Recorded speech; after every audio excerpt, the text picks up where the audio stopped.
Good afternoon and welcome. Welcome indeed, yes, to a Monday edition of the Mark Moses Show podcast. As we're always broadcasting from the Anidjar and Levine Accident Attorney Studios. Take back control of your life. This is very key here in March at 1-800, yes, 747-FREE. That's 1-800-747-3733. It's Anidjar and Levine Accident Attorneys. Yes, welcome to a Monday. March Madness is here. NCAA tournament, the big dance, whatever you want to call it. Yes, it begins tomorrow there in Dayton, Ohio with the first four. Then the real tournament will begin Thursday and Friday, and it's going to be so exciting. I love this time of year. And I told this to someone earlier today, where ever since the Super Bowl ended, where we had Seattle destroying the New England Patriots there at the beginning of February, I have gone nonstop over the last, 5 weeks or so, watching nonstop basketball. College, NBA, I'm trying to figure out who's good, who's bad, who's decent. It's been nonstop. I'm a little tired. I'm a little exhausted from it. But now the big dance is going to start here. It's going to be fun. Brackets were released last night, as we know, and I said this was going to happen, and it actually did happen. I don't get everything right, but this I actually got right. Your four number ones. Duke, the number one overall seed. Arizona, the Big 12 champ. Michigan, Big 10 champ. And your Florida Gators. Those are the four number one seeds. Gators, they're in the South region, just like they were last year. They're going to play this Friday night there in Tampa, Florida, if you want to go. And it's going to be a late, drink your coffee, get your Gatorade in your system around 9:25 with the tip-off. Don't know who they're going to play yet, because the winner of the play-in game between, Prairie View A&M and Lehigh, winner of that's going to take on the Gators. They're on late Friday night. I was thinking, all right, should I get in the car? Should I go cross state? Should I go to downtown Tampa? Should I go see the Gators play? No. 1-16. I'm not going to watch a game that's probably going to start about 9:40 Friday night. That is late. They're going to blow them out and then get ready for Sunday. Maybe I'll go for Sunday's game, whoever they get to play in that one. But they're going to play late Friday night. And what's so crazy is the Miami Hurricanes play even later than that on Friday night. I'm not kidding. If I bring up my bracket, right, I have one right here. The Miami Hurricanes, I am not joking around.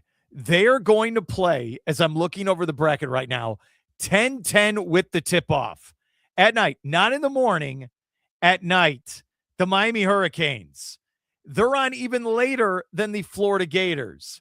Man, there's so many teams right here. All right, where's Miami? I wrote this out for my staff earlier today. Now I can't find it. All right, I'll find it in a minute. Where are they? What happened? I have so many teams here. All right, come on, Miami. Where are you? Can I find them? All right, they're taking on Missouri. Yes, they're in the West region. I did all this prep today, and now all of a sudden I can't find where the Hurricanes are. Yes, they're also going to play Friday night, 10-10 with the tip, 7-10 matchup. Hurricanes, they're going to be playing till after midnight Friday night into Saturday morning. The other two teams in the state of Florida, UCF made it. I think that win in the Big 12 tournament against Cincinnati helped their cause. 21 wins, 9-9 in the conference. UCF's also going to play Friday, but it's going to be around 7:30 with the tip-off. So a little earlier, but congratulations to Johnny Dawkins and the Knights. First time in the tournament since 2019. Good luck to UCF. They're also, it's very key, in the 7-10 matchup, they're going to take on UCLA out of the Big Ten. That's in the East region. Also in the East region, you are going to have University of South Florida as the 11th seed. Remember, won the regular season American Championship and the tournament championship. Congratulations to the Bulls. 11 seed. They're red hot. What have they won? 12 in a row? They're going to take on the 6 seed Louisville Cardinals. 4 teams from the state of Florida are in the NCAA tournament. Brackets are out. We're going to break it down. And honestly, when I was looking at the bracket last night, I'm just kind of like, yeah, they got it right. I like the top 4 1 seeds. I don't think anyone was left out. I like Miami of Ohio, where they're just going to be in the first 4, and that's where they should have been. I get it. Perfect in the regular season, an amazing accomplishment. Lost in their conference tournament. Fine. I got no problem with that. Put them in the first 4. And honestly, over the last 2 weeks of the regular season, they were losing, or no, that's not the right word I'm looking for. They were losing momentum. That's the term I was looking for at the top of my head. Where they were winning, but they were winning by 1 or 2 buckets. They weren't dominating people. They weren't doing the eye test. They were winning, but they weren't dominating. And they were squeaking by. And once they got to their conference tournament, yeah, they got punched out. I like they're in. I do. It's deserving. But they're not going to do anything. I mean, they're in the smaller conference. They went undefeated, and then they couldn't even win their conference tournament. You really think they're going to beat a Duke or a Virginia or a Michigan or Ohio State? You really think that? I don't. So they're perfectly where they have to be. My only concern with the tournament, and I'm going to go local, the Florida Gators, how did this work out? There is an opportunity. Now, they have to get there. They got to win 3 games to get in this position. They're in the same bracket as the Houston Cougars, who are a 2 seed. Somehow, Florida has an opportunity where if they meet in the Elite 8 against Houston, the team they met in the national title last year, there is a chance here they could be an Elite 8 matchup against Houston, and the game will be played in Houston. How is that fair? How does that work as a 1 seed? I don't understand. That is ridiculous. Ridiculous that could happen. And I've been on record as saying this all year. I like the Gator basketball team. They're a 1 seed. They won the regular season for the SEC. Got punched in the mouth by Vandy over the weekend. I like them. I don't love them. I loved last year's team. That was a loaded team with multiple NBA draft picks on it, led by Walter Clayton Jr., who was a stud. They had great guard play, great front court, amazing guard play. That's a better adjective to use there. This year, great front court, shaky back court. And Vandy kind of exposed that. By the way, Vandy's another team that they might take on in the Sweet 16. It might be a rematch as well. I like Florida. I don't love them. Do I think they're going to make a run? I do. Do I think they're good enough to win a national title? No. They could get to a Final Four, but some of the losses this year, I start shaking my head. That's why it's March Madness. You never know. Even last year's team had to make some miracle plays to get to the national title game. And even then, 1 possession game with the ball on the line, Houston missed. Florida survived.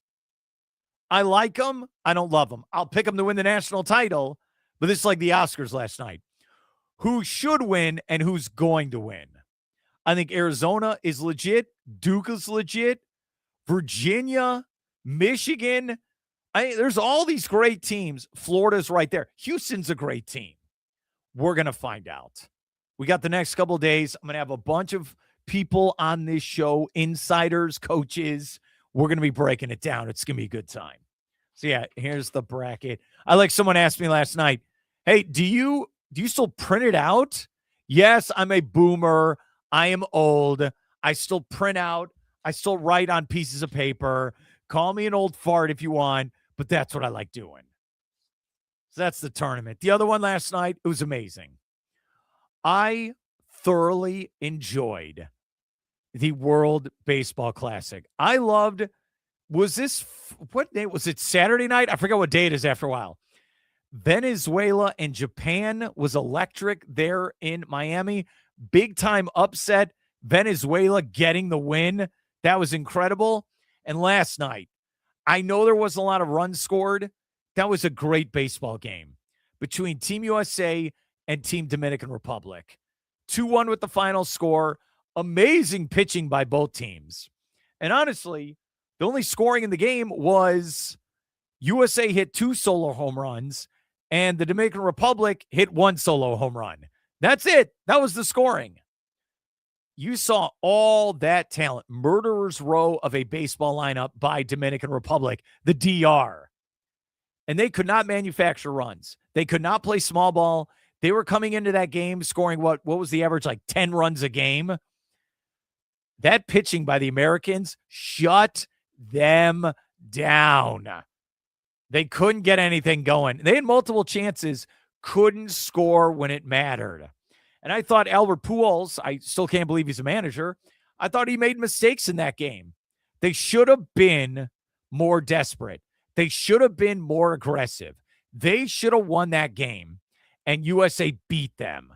So now the Americans are waiting for tonight's winner, where it's going to be Italy versus Venezuela.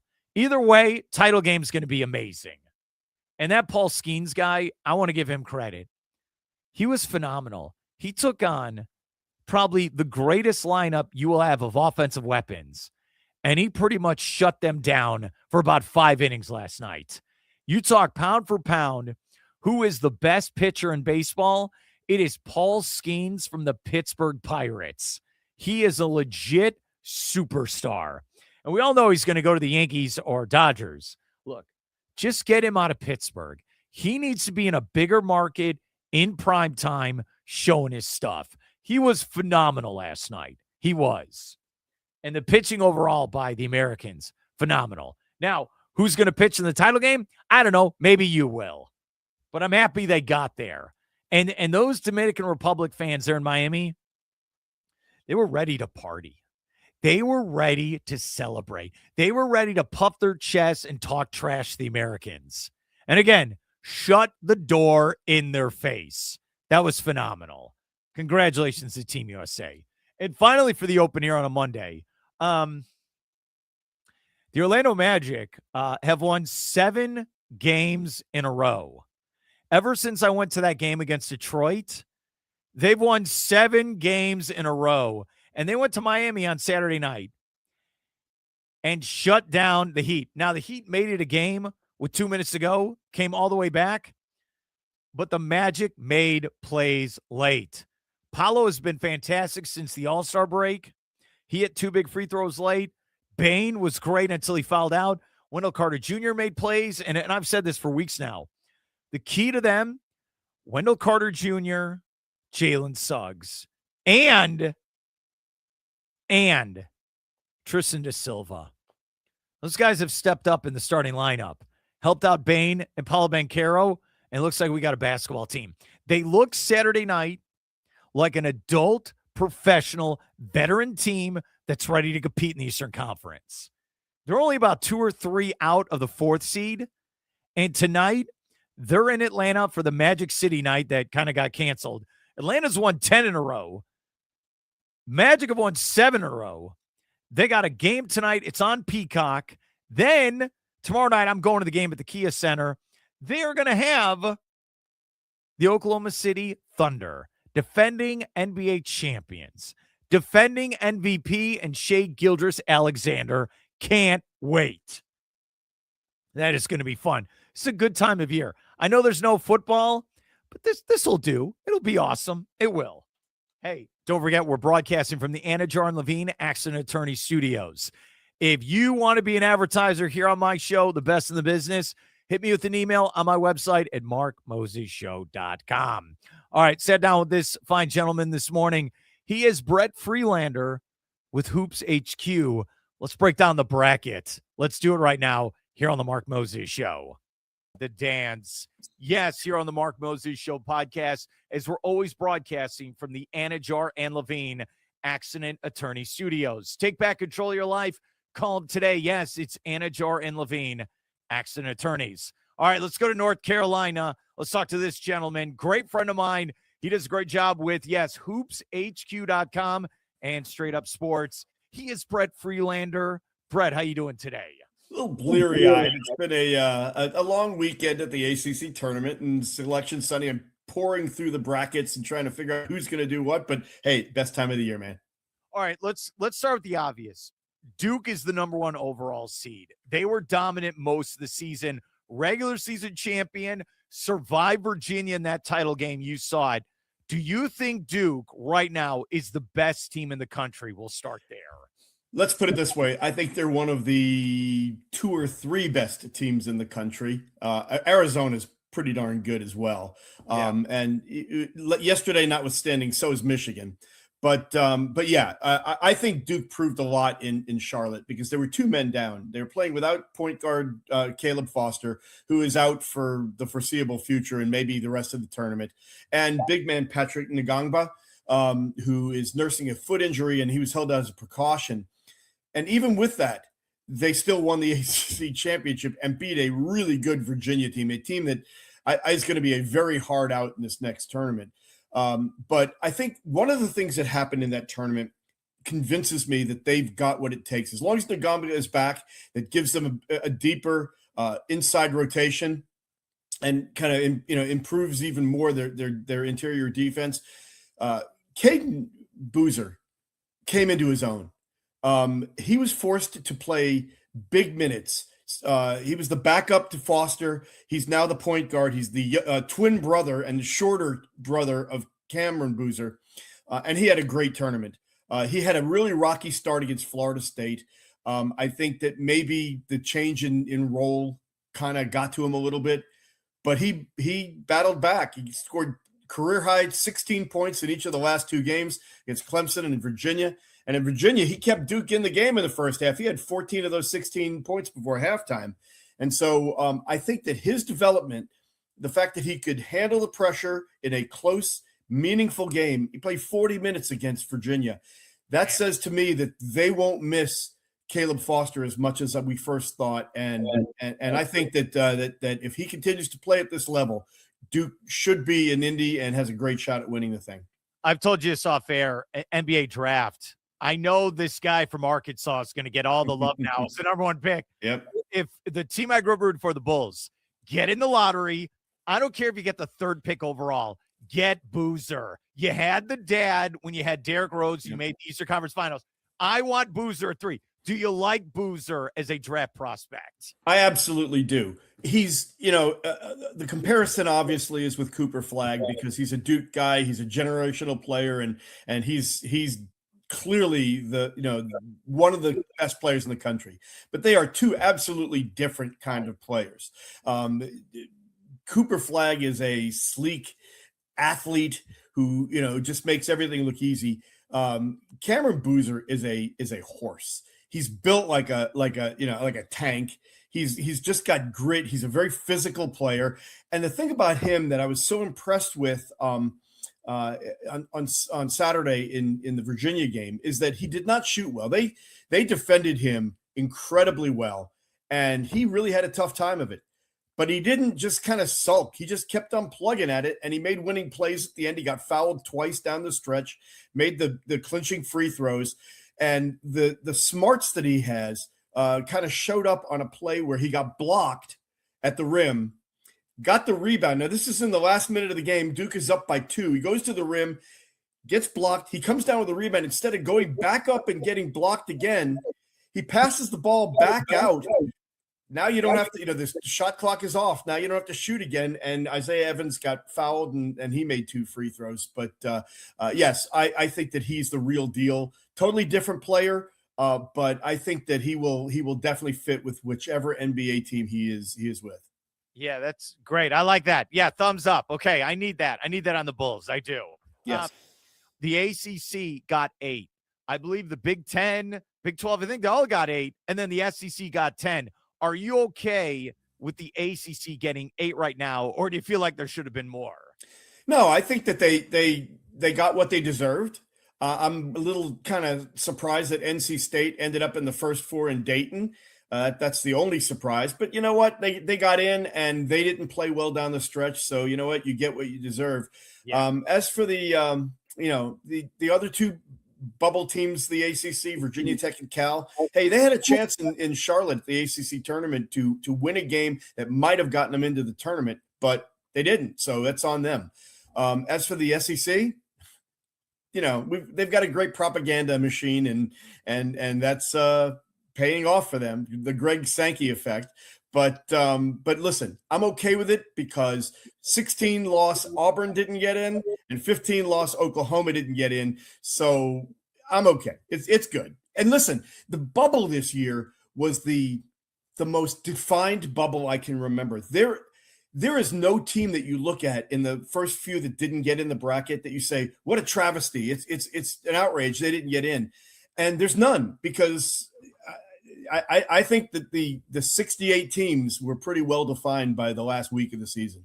Yeah, I had no problem. The minute I saw the bracket, I'm like, okay, all right, there's no controversy. I know the New York media is trying to go, oh, St. John should have been higher. All right, well, this is what it is. This is the draw. And the other thing, too, is I don't want to hear the whole Miami of Ohio, strength of schedule thing, okay? They won 31 straight. They went undefeated in the regular season and stumbled by 2 points, 3 points in their conference tournament. Listen, this is not about the 68 best teams in the country, okay? Because if it was, you wouldn't have automatic qualifiers. Everybody would be an automatic bid, right? So, let them in. And you know what? They're going into the first four, which I think is okay. And if they beat, I don't remember who they're playing, but they're playing a power conference team, SMU, I believe it is, an ACC team. Hey, you know what? If they lose to a bubble team, great. Maybe everybody was right, but they deserve the opportunity to prove themselves and to prove that everybody else was right. Yeah, I have no problem, because down the stretch, and look, you're right, they went undefeated. It's an amazing accomplishment. But the last 2 weeks of the season, every game was going down to 1 or 2 buckets. Every single time. So they're in. All right. Okay, wait. I take it back. I got to go lead Corso. Not so fast. My own comment. The only thing that scares me is Florida has a chance in the South region if they can survive Vandy in the Sweet 16, which I don't know if they can. They'd have to go to Houston to play Houston. What? Yeah. How did that? What are you talking about? How did that is the benefit of being a 1 seed, but it's the danger of being the last 1 seed, I guess. And listen, Duke didn't get any favors either. Look at the bracket that they're in. I mean, they won't have to play everybody because, Michigan State, and I can't remember who else it is. It's on the other side of the bracket. So they would only have to play one of those teams in the Elite Eight. But, Ohio State is no pushover in round 2. I mean, if Ohio State even gets there, they're in the same bracket as St. John's. Hey, listen, New York media, if you really think St. John's is it, you're about to find out here in the second round, or in the Sweet 16. So, it's going to be fun. I think UConn is in that region as well. Look, so, you have to play people after a while. That's really, if you're going to be the best, you got to beat everybody. So, and I can't wait. It's going to be so fun. I mean, this is the best time of the year. All right, here's my question for you, and there's no wrong answers. You've done this a long time. You've been to multiple, tournament games over the years. 14 Final Fours. This is the new world we live with transfer portal and NIL. Do you feel like basketball is in a good state right now with the way this tournament is and how teams have adjusted? Do you like what's going on right now with the sport? Well, college basketball is not in a good place because I don't like the idea of open free agency and multiple transfers, and the fact that most teams, not maybe half of the teams, basically start over with a clean slate every year. You can't have any continuity. Development is tough. So that aspect of it, not a big fan. However, because of that and because of NIL, you have seniors and juniors and guys, maybe they're not playing in the same places that they started, but the more experienced players that you have, the better the quality of the game. And I think the quality of college basketball is as good as it's been in a very long time, because you do have guys that have been around. You do have guys that are experienced. They always say that the biggest advantage in the postseason is having seniors. Well, there are a lot of seniors out there, and guys playing in their 5th and 6th years of college basketball, for crying out loud. So in that respect, I do like the quality of it. Not quite sure I like how we got here. It's a great point because we used to live in the one and done world Yeah. where all freshmen, and then you kind of looked down on a program if they had juniors and seniors with some of this stuff. But all right. My other one is, so Pitino, Calipari, these guys are still here. Other coaches, Izzo will never leave. It's funny. We had a lot of guys leave the sport. Larinaga, Tony Bennett, Coach K. They all are, all right, we're out. Jay Wright. They're all out. But then these guys, are they going to be 90 and still coaching? What is going to happen to these? Because these guys are still competing at a high level. I don't know. I mean, listen, it's like Bear Bryant, right? The second he retired, he died. So maybe some of these guys, it's like this is their life. And if they don't have it, they really have no life. Listen, it's not about the age of these guys because Tony Bennett was still young. Jay Wright was still young. It's can you adjust? Do you want to adjust? Tony Bennett had a way of doing things and it just didn't work anymore. And he just didn't want to adjust. He said, you know what, I'd rather walk away and just kind of take my championship and go do whatever I'm going to go do. But these guys, I mean, Izzo, especially Coach Cal, these guys have embraced the transfer portal. They have embraced NIL. They have, changed with the times. And if you can do that, and, the players, you've got enough of a budget that the players will go there, and you've got enough of a name where players recognize you, then why not stay if you want to? All right. Then here's the fun question. If Florida makes another run, which they're probably going to do, I think they're in the Sweet 16 at least. Absolutely. If you are Todd Golden and Kansas calls and offers you the blank check to be the new man at an epic blue blood like that, what would you do? Because it's going to – look, Kansas is going to call someone. If they call you up, is that one of those calls you cannot tell them no? I would have to say yes. There are only a few of those, right? Duke, UNC, Kansas, I don't know, is Indiana still that, but I mean, there are only a few of those programs that you can, UConn is another one. You have to at least listen. The alternative is that what you have at Florida is a good thing. And if you stay long enough, they will name the court after you. And, and so there's something to be said for that. But again, it wouldn't be, it wouldn't be, let's go to LSU and take the money and start over there. Yeah. You don't even consider that, but Kansas, Allen Fieldhouse, I mean, Dr. James Naismith, for crying out loud, was associated with that program. You have to at least listen. Yeah. I think you have to listen. But again, you're winning titles at Florida. But so did Billy Donovan. Yeah, I know. Remember Donovan took the Magic job, did the press conference, then said, you know what, this is a bad idea. And then went back. But then now has been in the NBA for 10 years as a coach. Yeah. Weirdest thing ever. If Kansas calls, and they give you the blank check, I don't know what you have to.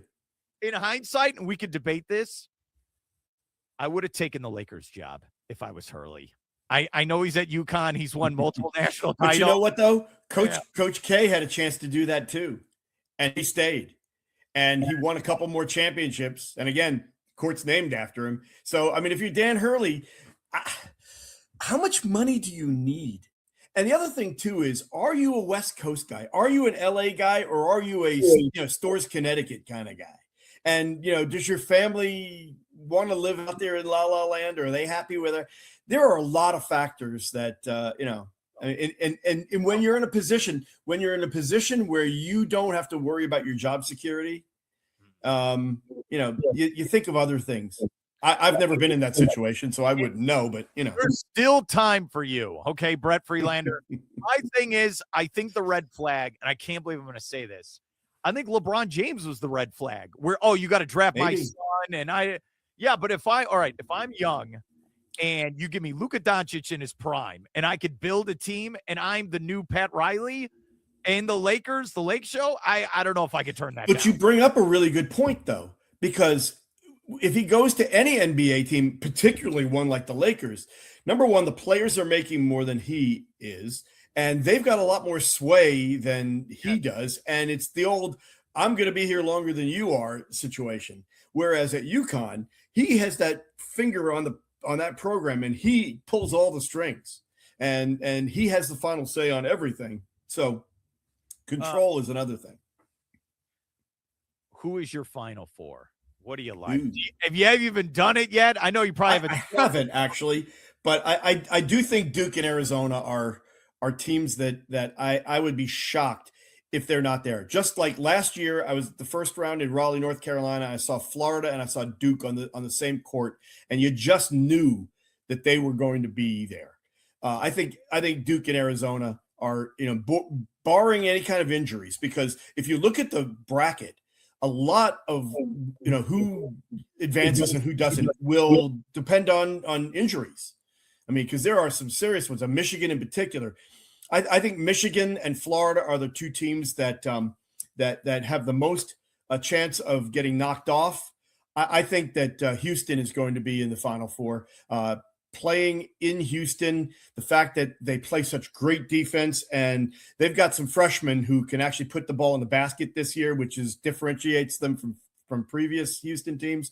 And I just think Kelvin Sampson is due. He's gotten close several times. He got there last year, got to the championship game, almost pulled it off. I think that they're going to be the Final Four team from that region. And to be honest with you, I don't have the bracket handy here. I'm looking at my thing to see, but I don't think Michigan's getting there. And I'm looking to see who I like in that region. But and of course, they're on the other side of the bracket. You're right. Look. I have done this a long time. I've never won a bracket challenge. And again, neither have I. But listen, Mark, you know who wins bracket challenges? I know. It's my wife, because she picks like the dominant, mascot theory, or, I like the color, Zaga. Gonzaga. Oh, that's a cool name. So, but if you put too much thought into it, you always outthink yourself. And the thing is, you don't pick first and second round. You always go chalk. Because if you pick the wrong upset, your bracket is done. You're finished in the first hour of the tournament. So, but yeah, you're right. If you know too much, the more you know, the worse you do in these things. Yes. Yeah, it's a good thing. Ever since the Super Bowl, I have watched basketball 5 hours a day, every day till now. Okay, every single day. The thing I've noticed, and I want your opinion on this. Now he's looking at his bracket. I'm looking at my bracket to see who Michigan's going to get beat by. Okay, anyway, so I'm listening. I feel like we went through a craze with Steph Curry and the Splash Brothers, where everyone decided we're going to be three-point shooters. Even if we're not three-point shooters, everything is going to be three. I've noticed in college this year a lot of bigger teams, Arizona, Florida, even you talk about Duke, everyone's kind of big, and we're going to hammer it inside. And then it kind of feels like, all right, if you have any type of guard play, you're going to win after a while. Yep. Do you style of play? What have you seen now with the current state? Well, it's still fire up threes. I mean, nothing drives me crazier than a guy gets a steal. All right. He comes down. He's got a guy running on the wing, pass it to him for the dunk. No, he stops and pulls up for three and misses it. So my thought process is wrong. You're still seeing the three-pointer. Yes, not as much. No, now not as much. But I mean, guys that are 7 feet tall are like firing up threes. It's like, get your back to the basket, put the ball. And you know what?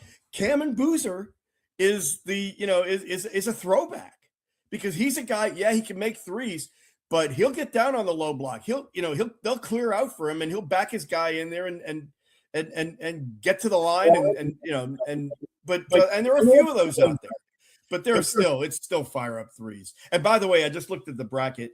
What? If JVT Toppin was healthy, I think Texas Tech would really be the team that I'd liked in that bracket. There are a lot of SEC teams. Iowa State is playing incredibly well, but don't be surprised if Virginia comes through there and wins that bracket, that region.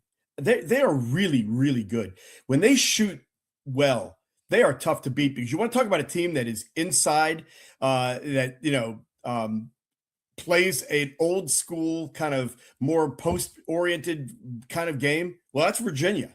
I mean, look at them. They've got Taste the Ritter is 6'10", and he's inside outside guy. They got the Grunlow guy from Germany, who it was fun sitting behind the Virginia bench during the tournament in Charlotte last week, because he got 2 quick fouls in their semifinal game against I can't remember who they played anymore, but he came off the bench and started cursing in German. It was kind of fun.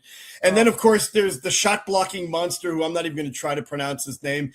The guy had 8 blocks against NC State. He had 9 blocks against Duke in 3 games. I believe he had 22 block shots. They're going to be a very, very tough out. Where are you going to cover? Greenville, South Carolina, where both Duke and North Carolina are. And it's going to be a zoo. And keep this in mind, the last time Duke played a regional in Greenville, South Carolina, lost in the second round to South Carolina.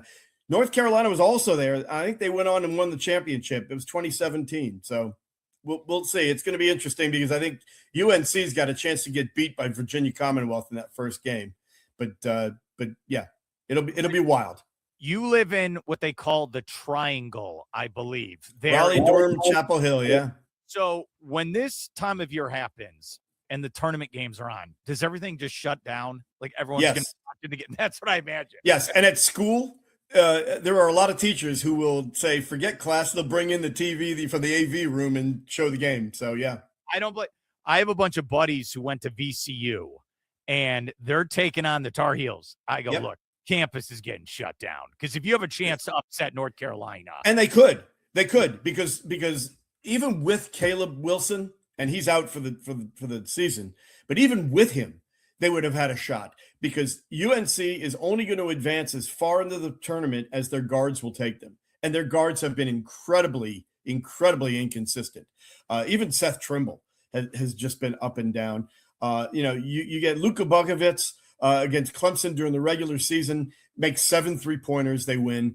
And he is non-existent in the rematch at the ACC tournament quarterfinals last week, and they lose. And they got down by 20 before they finally made a late comeback. But Carolina is vulnerable, very vulnerable.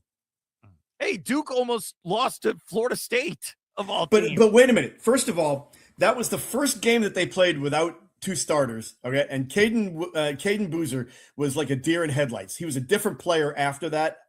The other thing, too, is Florida State, don't judge them by their record. Luke Locks did a tremendous job this season.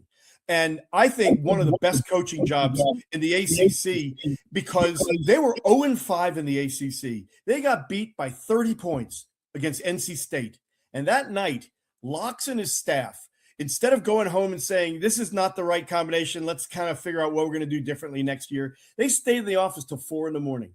They watched tapes of that game, and they decided, this isn't working. How can we do something that's different, that changes things, that better uses our talent? They decided, instead of firing up 3-pointers like you said, they said, let's start attacking the rim. And they did.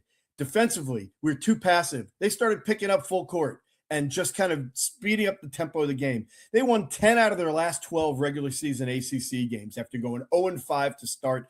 And, I don't know if McCray has got any eligibility left or not, but if he does, coming back next year, that's a team to keep an eye on in the ACC, because I'm telling you, that was a tremendous coaching job, and that was a very good team at the end of the season. It was no fluke that they took Duke to the wire. What an answer. Fantastic. Ends with the strikeout. You were like Team USA baseball last night against the Dominican Republic. Although strike 3 at the end of the game was a really, if they had the auto ump that they're going to have in Major League Baseball, I think that game would have still continued. I just saw that game was incredible, and the Venezuela-Japan game was also. Yeah. And there's this energy in the building last night where Dominican Republic was ready to party. They were ready to explode. Yep. And that pitching by the Americans, incredible. Paul Skeens, he is the man. I don't care about his girlfriend. The question is, though, Mark, who's he going to be pitching for a year from now, 2 years from now? The Yankees or the Dodgers? Because he will. You know what? I want him to at least be on a competitive team. Get him out of pitching. Yeah, but I mean, not either of the evil empires. Come on. They're ruining baseball. Dude. It's almost like, and you know what? Ohtani, think about the last World Classic. He was like the toast of the town. He was this great. Everybody loved him, and he's kind of becoming a much less sympathetic character now. And it's nothing that he's done. He's still the same kind of. Nobody enjoys playing baseball more than that guy. But just the whole Dodgers thing is just, changing everything. What was cool about last night is it's all you got to manufacture runs. You can't just show. We see this all the time in the Dominican Republic. We're just going to win off talent. No, pitching will shut you down. They did not. I blame Pujols. I can't believe I'm going to say this. As a manager, he should have had Austin Wells keep hitting in the ninth inning. Shouldn't have gone to the pinch hitter. They had anything. Small ball could have beat because the Americans couldn't hit either. Yep. I love it. But here's the thing about this, too. You're seeing inexperienced managers, too, because Mark DeRosa, the U.S. is even lucky just to be there because DeRosa had the boner of all boners, and that he thought they'd already clinched the spot, and he managed to lose, basically. You know what we need? We need the Italians to win. And then we need a rematch for the title. Manja. You know, the thing about it is, too, it's kind of misleading because it's not like you've got Luigi from Naples playing, these are all American guys with Italian names. It's sort of like Team Israel. It's all a bunch of Jewish guys who play in the majors. It'd be you and me on Team Israel. Now, I play This is not Shlomo Lipschitz from Tel Aviv. This is it's Max Fried on the mound. Yeah, it was. So, Brett Friedlander, thanks for your help, buddy. Have a great day, all right? Anytime, my friend. Great. Fine, gentlemen. Yes, he is. Brett Friedlander with Hoops HQ. He is going to be covering Duke and Carolina in the NCAA tournament. Brett is a great friend of mine. And, yeah, I did love that World Baseball Classic game last night. That was great. Tonight is going to be Venezuela and Italy. Winner moves on to take on Team USA there in Miami for the championship game. Hey, don't forget, we are broadcasting from the Anidjar and Levine Accident Attorney Studios. Take back control of your life. Call them today, 1-800-747-FREE. That's 1-800-747-3733. Call them today. It's Anidjar and Levine Accident Attorneys. All right, let's get this fine gentleman on. He was covering the Players' Championship this past weekend there in Jacksonville, and we'll get to his thoughts on the brackets. It's my great friend, Tim Walters. Let's take it away. He is Tim Walters, Mr. 321 with the Florida Today newspaper, and he's been on the golf course the last 4 days. Tim, how you doing today? That's a lot of walking, Mark, and we can go through that because I tracked my steps and my mileage through all 18 holes. But, hey, I've been working. I can't tell you how many days in a row, but after several 12-hour days at the Players' Championship, I'm still here for you, buddy. Did you ever at any moment, like I'm doing this motion like it's the kids in the hall, right? I'm doing this right here. Did you ever think like, you know what, let me hit the golf ball after watching it that much? Like, let me see what I could do out there. Did that happen to you? No, I can tell you it wouldn't be good. But, Mark, you hear a lot of funny conversations while you're out on the golf course. And one of the 3 funniest conversations I heard, I was at the Island Green, the 17th hole, the most famous hole at the Players, and probably one of the 4 most famous holes in golf. And I'm standing next to these 3 knuckleheads, and one looks at his 2 friends and says, if you're a professional golfer, shouldn't you be able to come out and put up a -2 every round? Like, any guy that's not at -8, should they really be a professional? Now, that's coming from a golfer who sucks, but they're professionals. And I'm just sitting there thinking to myself, oh, my God, where do you find these people? Don't you want them on the broadcast just for one day to see what they would say? Yeah, I heard his ex-girlfriend's kind of ugly, but I don't know, maybe the new one's better. Like, I would watch that. Would you as a broadcast?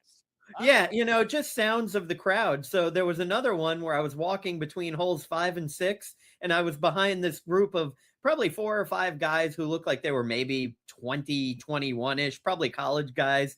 And one was saying to themselves, we should just be able to do this all the time. And the other guy says, well, you just need that one thing, the thing that makes you millions. We need to be like Hawk Tua girl. Not okay. What's great about your story? I thought they were going to say, like, I need to swing it like Tiger Woods. I need talent. No, they're not even caring about golf. They want to be like Hawk Tua. That's America. They Like, want their viral moment. They want their millions quickly, and then they just want to fade into nowhere. But yes, Mark, I was certainly, after listening to them, not expecting the words to come out of their mouth like Hawk Tua girl. Hawk Tua girl. That's what they want to spit on that thing. That's what they want. So after 3 minutes of talking nonsense, who actually won the tournament this past weekend? Oh, Cameron Young. And you know what, Mark? I've been covering this for 5 years, and it was one of the most exciting finishes you're ever going to see. Now, Ludwig Oberg, he has an A to start his name, but it's got an over ring over the A. So then it's pronounced like an O. So, yes, we had to learn that this weekend. But Ludwig Oberg was leading by 3 strokes, and then in the back 9 had a total collapse. Meanwhile, 2 guys who were playing partners, it was like they were challenging each other, Matt Fitzpatrick and Cameron Young. And Fitzpatrick on the 14th hole finally took the lead. He and Young were both just tearing it up while Ludwig Oberg is knocking the ball in the water multiple times. And then so we come into the 17th and they end up tied. And, Young makes this just beautiful approach shot, knocks in his birdie, and then Fitzpatrick pars it. So that tied them, and they go to 18. I don't know what kind of adrenaline was going through Cameron Young at that point, but he hit the longest drive ever in the history of the Players Championship, a 375-yard drive right down the middle of that beautiful fairway on number 18. It's this long hole. It's got water that runs around if you're walking down it on the left side, but a lot of people hit the ball in the drink, or a lot of people do like Matt Fitzpatrick did. He hit it fairly straight, and it ended up in about 12 feet of pine needles. So Cameron Young, all he really had to do was just, birdie it. He ended up parring it, which almost cost him, but never fear. Fitzpatrick missed his putt and then ended up losing by 1, and Cameron Young won. Just an exciting finish, and they were in the second to last group. So the tournament really came down to it. It was awesome. It was a big comeback. You felt for poor Mr. Oberg, but I think he's 26 years old, and he's already made more than $30 million on tour. He'll be all right. Did you feel it on 18? Just the pressure and just being out there. Do you feel, as a guy that's just covering it, do you feel it out there? Yeah, I felt bad for Matt Fitzpatrick because, he hit second. So he comes up there and he watches Cameron Young absolutely mash that ball perfectly. I mean, and when it landed, it just kept rolling and going, and it was right in the middle of the fairway. And you're thinking, holy cow, he's just got a chip and he should have a decent birdie shot, which he ultimately did.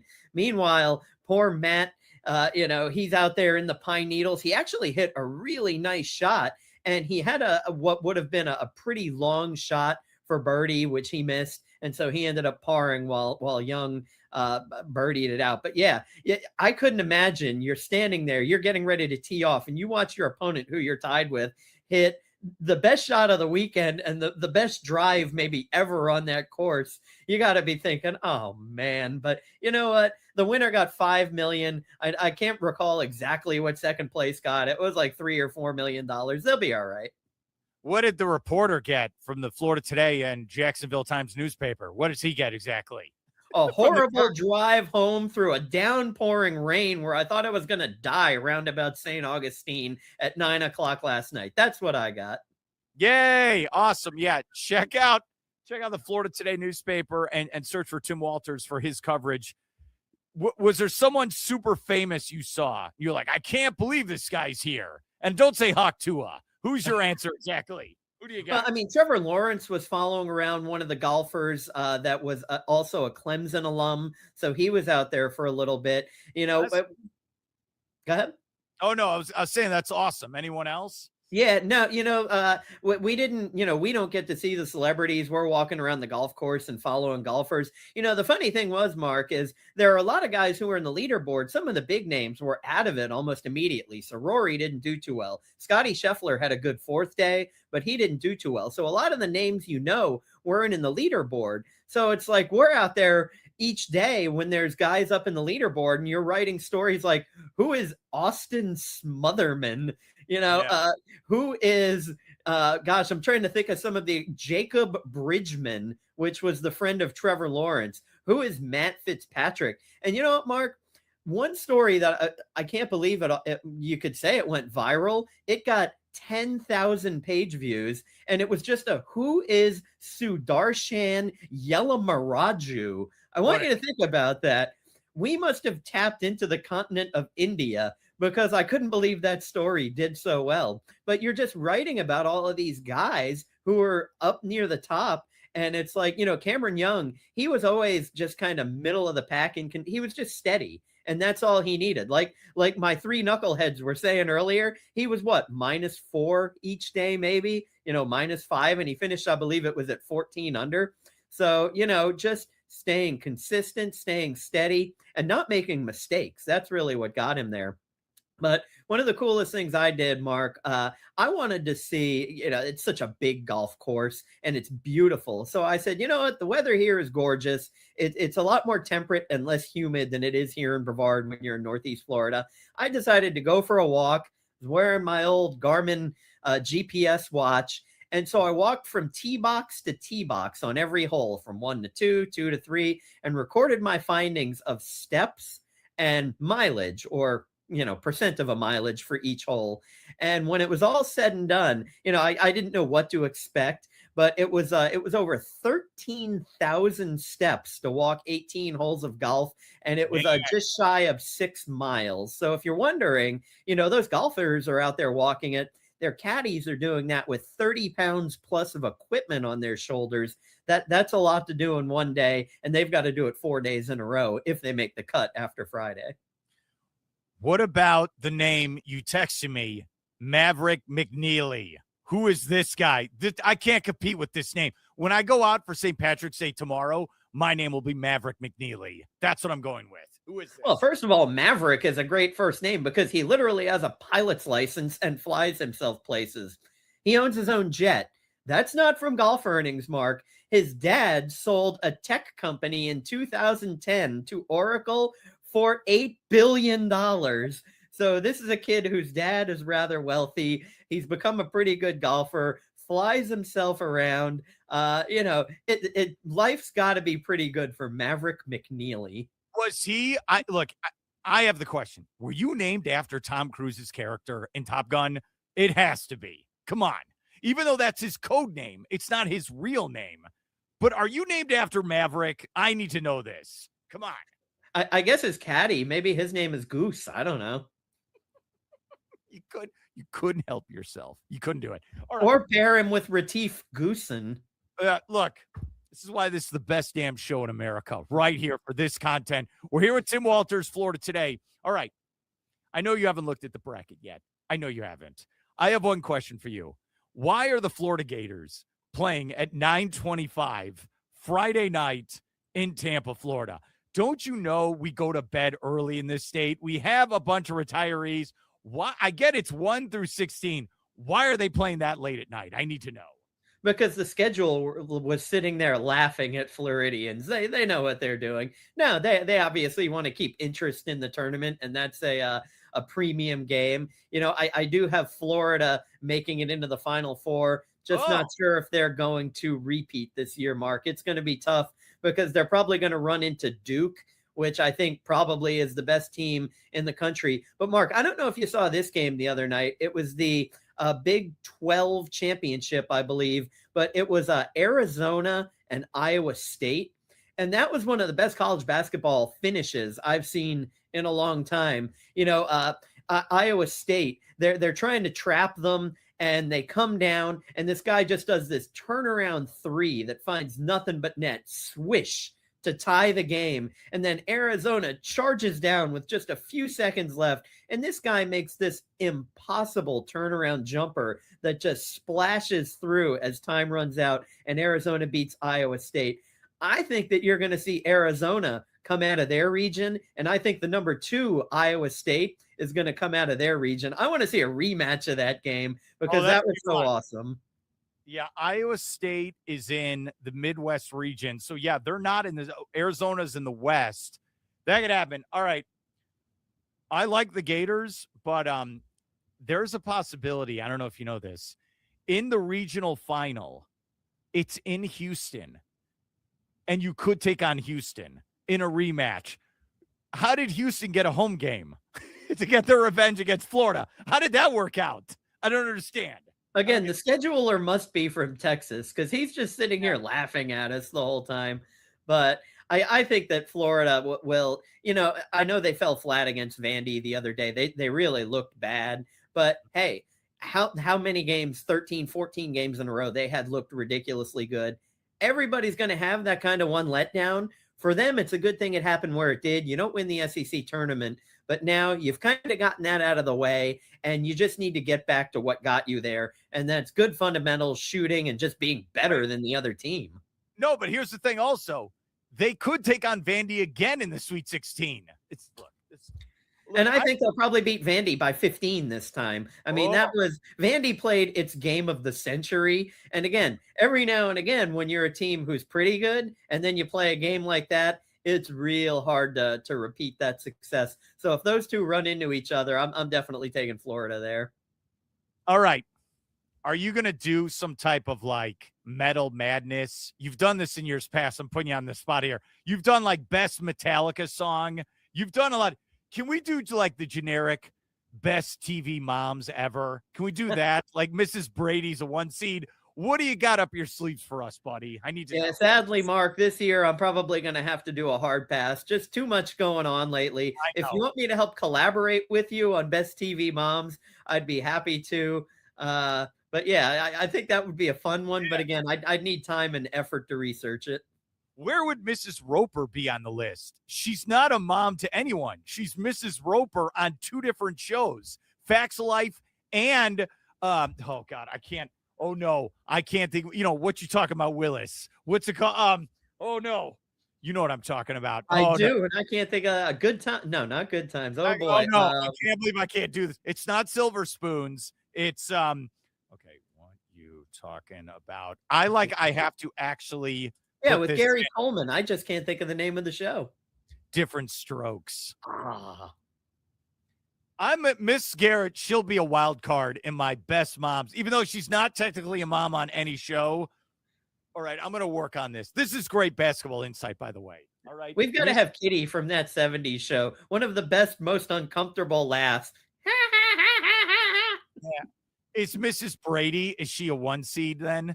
Of course. She's got to be a 1 seed. Jeez. No doubt about it. Who else would be a 1 seed? Oh, Mrs. Cunningham on Happy Days. Yeah, Mrs. Beaver from Leave It to Beaver. I think she would have to be a 1 seed. Yeah, my wild card would be Peggy Bundy from Married with Children. She'd be like a 2 seed out of the Midwest. That's what I would have. So it would be. All right. I like you also saw Trevor Lawrence, and you're probably thinking, you know how much I talk about you and have to write about you, buddy? Is that what you thought about when you saw Trevor Lawrence? You know what the funny thing is, Mark, and people, this is often lost when you see Trevor Lawrence out on a football field running for his life against some 6'8", 350-pound giant. But when you see him in real life compared to real regular people, he looks like a giraffe. I mean, he was a head length, and his wife is already, she's a smaller lady. Yeah. And so he's like 1.5 feet taller than her. He's a foot taller than everybody out there. I mean, you couldn't miss. He was literally this much taller than everybody with the flowing blonde hair and the sunglasses. I mean, that is a tall man. That it looked like a giraffe escaped from the Jacksonville Zoo. And you like Trevor Lawrence, and that is your description of him. All right, I'll let you go. I know it's going to be a busy week. I appreciate you hopping on. Good luck with your bracket, even though I don't even know if you're going to fill one out, but you will. Have a great day, and I'll talk to you later, all right? I appreciate it, Mark. Thank you, and I love it when a plan comes together. Great stuff. Always love talking to that fine gentleman, Tim Walters with the Florida Today newspaper. Don't forget, we're always broadcasting from the Anidjar and Levine Accident Attorney Studios. Take back control of your life. Call them today. Yes, it's Anidjar and Levine Accident Attorneys. Coming up tonight, I'm watching the Magic and the Hawks on Peacock. That's my pick. Also, Monday Night Raw, because today is 316, Stone Cold Steve Austin 316. For all those who are celebrating, fill out your bracket. Have a great night. We'll see you tomorrow right here on the Mark Moses Show.